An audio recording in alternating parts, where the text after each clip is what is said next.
유시간자 TV 오늘 영상은 준 4급 교과서 한자어 27번째 시간으로 4개 단어를 보도록 하겠습니다. 먼저 중개무역이라는 단어를 보겠습니다. 중개무역은 가운데 중, 이을 개, 무역할 무, 바꿀 역으로 외국에서 수입한 물자를 그대로 또는 약간 가공하여 재수출하는 형태의 무역을 말합니다. 가운데 중을 보겠습니다. 가운데 중은 군 진영이나 성의 중앙에 펄럭이는 깃발을 꽂아놓은 모습으로 가운데나 중앙의 뜻을 가지고 있습니다. 이을개를 보겠습니다. 이을개는 실사와 이을개가 합해진 글자입니다. 이을개는 작을 요가 4개나 들어가서 여러 개의 시를 잇는 모습입니다. 여기에 실사를 추가하여 잇는다는 뜻을 더욱 강조하였습니다. 있다, 계속하다 등의 뜻입니다. 무역할 무를 보겠습니다. 무역할 무는 토끼묘와 조개패가 합해진 글자입니다. 토끼묘는 문을 활짝 열어놓은 모습을 그렸습니다. 후에 시비지 하나가 되어서 토끼를 의미하게 되었습니다.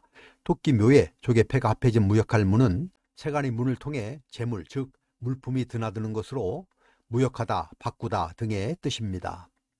바꿀 역을 보겠습니다. 바꿀 역은 시울 이라고도 하는데 바꿀 역의 가꿀문을 보면 제기에 담긴 술을 쏟는 모습을 그린 글자입니다. 제기에 담겨 있는 것을 버리고 새로운 것을 담는다는 것으로 바꾸다라는 뜻입니다. 또 술은 그릇의 모양대로 쉽게 형태가 바뀌고 술을 다시 채우는 것은 그만큼 용이하다고 해서 쉽다라는 뜻이 생겼습니다. 이때는 이로 읽습니다. 그래서 중개무역은 가운데 중, 이을 개, 무역할 무, 바꿀 역으로 외국에서 수입한 물자를 그대로 또는 약간 가공하여 재수출하는 형태의 무역을 말합니다. 다음은 중화사상이라는 단어입니다. 중화사상은 가운데 중, 빛날 화, 생각사, 생각상으로 한족이 우수한 민족이며 중국이 세계의 중심이라는 사상입니다. 가운데 중을 보겠습니다. 가운데 중은 군 진영이나 성의 중앙에 펄럭이는 깃발을 꽂아놓은 모습으로 가운데나 중앙의 뜻을 가지고 있습니다. 빛날 화를 보겠습니다. 빛날 화는 풀초와 드리울 수가 합해진 글자입니다. 그러나 근문을 보면 꽃이 활짝 핀 모습을 그린 글자입니다. 나무에 꽃이 많이 피는 것을 영이라고 하고 풀에 피는 것을 화라고 합니다. 그래서 화려하다, 빛나다, 번성하다 등의 뜻입니다. 그런데 중국인들이 자신들을 중심에서 빛나는 민족이라고 자부하여 중화를 자기 나라를 일컫는 말로 사용하면서 이 민족을 오랑캐로 일컫는 것에 비교해서 중국을 화로 사용하였습니다. 그래서 중국이라는 뜻도 가지고 있습니다. 생각사를 보겠습니다. 생각사는 밭전과 마음심이 합해진 글자입니다. 그런데 소전을 보면 밭전 대신에 정수리 신이 쓰인 것을 알 수가 있습니다. 정수리 신은 정수리 위의 숨구멍 또는 머리카락을 그린 것으로 머리와 마음으로 생각한다는 의미입니다. 생각, 심정, 정서 등의 뜻입니다. 생각상을 보겠습니다. 생각상은 소로상과 마음심이 합쳐진 글자입니다. 소로상은 나무목과 눈목이 합해져서 제목을 고르기 위해 나무를 자세히 살피는 모습에서 원래 자세히 보다라는 뜻을 가진 글자인데 나무와 눈이 서로 마주본다는 데서 서로 상이 되었습니다. 그래서 생각상은 서로 상과 마음심이 합해져서 자신이 내면을 자세히 들여다본다는 의미로 생각하다, 상상하다는 뜻을 가지고 있습니다. 그래서 중화사상은 가운데 중, 빛날 화, 생각사, 생각상으로 한족이 우수한 민족이며 중국이 세계의 중심이라는 사상입니다. 한대기우라는 단어를 보겠습니다. 한대기우는 찰한, 띠대, 기운기, 기우후로 가장 기온이 높은 달이 평균 기온이 섭씨 10도 이하인 지대의 기후를 말합니다. 찰한을 보겠습니다.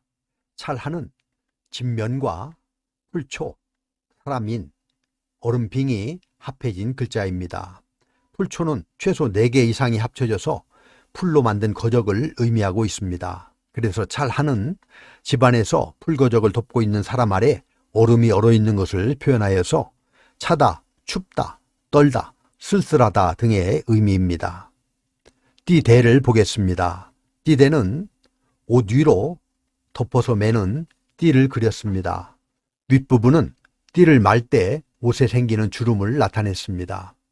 띠라는 의미가 있고 띠는 자신의 신분과 지위를 가시하는 역할도 했기 때문에 장식하다, 꾸미다의 의미도 있고 허리띠는 항상 몸에 걸치고 있는 것이기 때문에 데리고 있다, 붙어 다니다의 의미도 가지고 있습니다. 기운기를 보겠습니다. 기운기는 기운기와 쌀미가 합해진 글자입니다. 기운기는 눈에 보이지는 않으나 느낄 수 있는 공기나 기운을 의미하는 글자입니다. 더운 공기는 위로 올라가고 찬 공기는 아래로 내려가는 것을 표현하였습니다. 쌀미는 벼에 이삭이 붙어 있는 모습입니다. 쌀로 만든 밥을 먹으면 기운이 생기기 때문에 쌀에 기운을 만드는 무언가가 있다고 생각해서 기운기와 쌀미를 합해서 기운이나 기세, 기우 등을 뜻하는 기운기가 되었습니다. 기우기를 보겠습니다. 기우기는 제우후와 뚫을 곤이 합해진 글자입니다. 제우후는 화살을 관역에 잘 맞추는 사람이 제우라는 의미입니다. 고대에는 화살이 가장 강력한 무기였기 때문에 화살을 잘 쏘는 사람이 벼슬을 받았습니다. 여기에 뚫을 곤이 더해진 기우후는 제우가 통찰력으로 꿰뚫어 보면 예측할 수 있다는 데서 조짐, 상황, 기후, 계절 등의 뜻이 되었습니다. 그래서 한대 기후는 찰한, 띠대, 기운기, 기후후로 가장 기온이 높은 달이 평균 기온이 섭씨 10도 이하인 지대의 기후를 말합니다. 호란이라는 단어를 보겠습니다. 호란은 오랑캐 호, 어지러울 난으로 호인들 즉 청나라에서 일으킨 난리를 말합니다. 오랑캐 호를 보겠습니다. 오랑캐 호는 클호라고도 하는데 옛 고와 육달월이 합해진 것으로 나이를 먹으면 늘어나는 턱밑살이나 긴 구레나룻을 의미하며 수염이나 구레나룻이 긴 오랑캐를 뜻하기도 합니다. 또 크다라는 뜻도 있습니다. 어지러울 난을 보겠습니다. 어지러울 난은 두 손으로 실 감는 도구에 엉킨 실을 풀려는 모습입니다. 오른쪽에 있는 새 을은 원래는 또 우였는데 소전에 와서 새 을로 잘못 변해 지금에 이르게 되었습니다. 중간에 실이 엉켜 있으므로 어지럽다, 손상시키다, 난리, 재앙 등의 뜻이 되었고 엉킨 것을 푼다는 의미에서 정리하다, 다스리다의 뜻도 있습니다. 그래서 호라는 오랑캐호, 어지러울 난으로 호인들 즉 청나라에서 일으킨 난리를 말합니다. 이렇게 해서 준사급교과서 한자어 27번째 시간으로 4개의 단어를 알아보았습니다. 다시 한번 정리해보면 중개무역은 가운데 중, 이을 개, 무역할 무, 바꿀 역으로 외국에서 수입한 물자를 그대로 또는 약간 가공하여 재수출하는 형태의 무역을 말하며 중화사상은 가운데 중, 빛날 화, 생각사, 생각상으로 한족이 우수한 민족이며 중국이 세계의 중심이라는 사상을 뜻합니다. 한대 기운은 찰한, 띠대, 기운기, 기우후로 가장 기온이 높은 달의 평균 기온이 섭씨 10도 이하인 지대의 기후를 말하며 호라는 오랑캐 호, 어지러울 난으로 호인들 즉 청나라에서 일으킨 난리를 말합니다. 그럼 우리 같이 한번 써보도록 하겠습니다. 다음 시간에도 계속해서 준사급교과서 한자어를 보도록 하겠습니다. 감사합니다.